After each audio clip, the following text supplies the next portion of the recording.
통신매체 이용 음란죄, 성폭력범죄의 처벌 등에 관한 특례법, 이하 성폭력처벌법이라 합니다. 제13조는 아래와 같이 정하고 있습니다.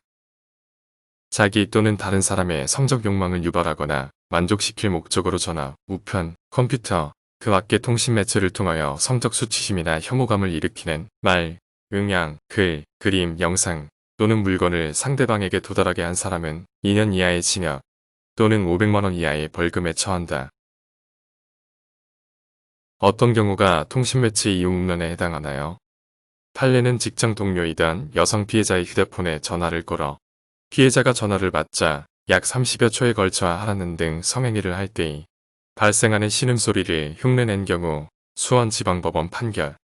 인터넷상으로 알게 된 피해자가 대화를 거부하자 컴퓨터를 이용하여 피해자의 이메일 주소로 기념품으로 존경하는 아저씨의 혀를 갖고 갈래 너를 멋대로 빨겠다 라는 등 음란한 내용의 글이나 문자를 수십 회에 걸쳐 전송한 경우 114에 전화를 걸어 여성 상담원들에게 홀딱 벗고 있다. 자기야, 끊지 말고 저쪽에 연락 좀 해줘. 색방 등 성적 수치심을 유발하는 말을 한 경우 광주지방법원 판결. 카카오톡을 통해 피해자에게 여성의 음부를 촬영한 사진을 전송한 경우 울산지방법원 판결 등을 통신매체 이용 음란행위에 해당한다고 판시하였습니다. 성적 수치심이나 혐오감을 일으키는 말을 하기만 하면 무조건 처벌되나요? 그렇지는 않습니다. 문제는 목적범으로 범죄를 저지르는 사람은 자기 또는 다른 사람의 성적 욕망을 유발하거나 만족시킬 목적을 가지고 있어야 합니다. 이에 대해 하급심에서는 피고인이 다산 콜센터 상담원에게 어디서 여관에서 땡땡 몸 파는 땡인가요?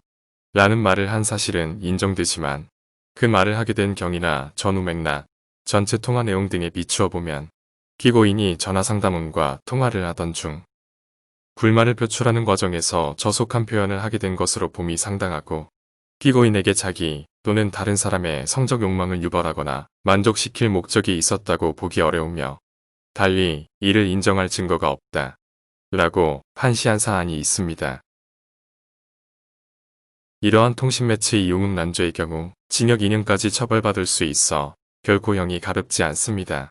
보통 위 혐의로 수사를 받는 경우 관련 문자, 카카오톡, 대화 녹취 등의 증거자료가 수사기관에 제출되기 때문에 혐의를 부인하는 것은 쉽지 않습니다.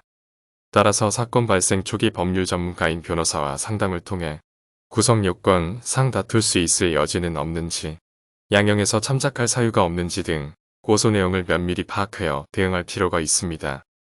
장원법률사무소 김동우 변호사는 다양한 형사사건을 진행한 경험이 있으므로 의뢰인이 처한 상황에 맞춤형 대응 방안을 마련해 드릴 수 있으니 문의사항이 있으시면 언제든지 연락주세요.